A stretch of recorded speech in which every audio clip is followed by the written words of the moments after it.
హే ఇలా men's day అంట కదా, దీని అమ్మ జీవితం మీమ్స్ పేజ్ చూస్తే తప్ప గుర్తురాలేదు మీమ్స్ డే అని. అంతేలే, మెన్స్ లైఫే ఒక మీమ్. నిజం చెప్పని ఎవరైనా విష్ చేసిరా ఈరోజు? పోనీ ఎవరైనా స్టేటస్ పెట్టిరా? అంతెందుకు, మనకు మనం విష్ చేసుకున్నామా? అంతేలే, మన ఫీలింగ్స్ ఎవరు దేకరు కదా. అదే ఇప్పుడు ఉమెన్స్ డే అన్నారు అనుకో, సాంగులు రిలీజ్లు, పోస్టర్ రిలీజ్లు, స్టేటస్లు మొత్తం ఓగిపోయేది. ఆ గవర్నమెంట్ పథకాలు కూడా వాళ్ళకే. ఆఖరికి గూగుల్ కూడా దిగుతలేడు మనని. అంతే మన ఫీలింగ్స్ ని ఎవరు దేకరు. ఎందుకు దేకరు అని అంటున్నా అంటే, ఫర్ ఎగ్జాంపుల్ మొగోడు ఏడ్చింది అనుకో, ఎందుకు ఆడదానిలాగా ఏడుస్తున్నావు అంటారు. అదే బాధపడ్డాడు అనుకో, ఇంటికి ధైర్యం లేదురా అంటారు.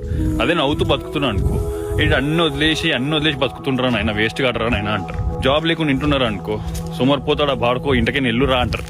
అదే జాబ్ చేస్తూ తక్కువ శాలరీ ఉందా అనుకో, మీకు చేత కాదరా వీడు ఇంతేరా అంటారు. ఏదో కూడా అంటారు. కానీ మనం అన్ని బాధలు లోపల పెట్టుకుని బయట స్మైల్ చేస్తుంటాం చూడు, అదిరా మెన్ అంటే. You should be proud of our self. Men are simple అనడానికి ఒక సింపుల్ ఎగ్జాంపుల్ చెప్తా. ఫర్ ఎగ్జాంపుల్ మేము ఫ్రెండ్స్ కలిసినాం అనుకో, మేము బాధలైనా సంతోషమైన సేమ్ వైబ్ తో షేర్ చేసుకుంటాం. అదే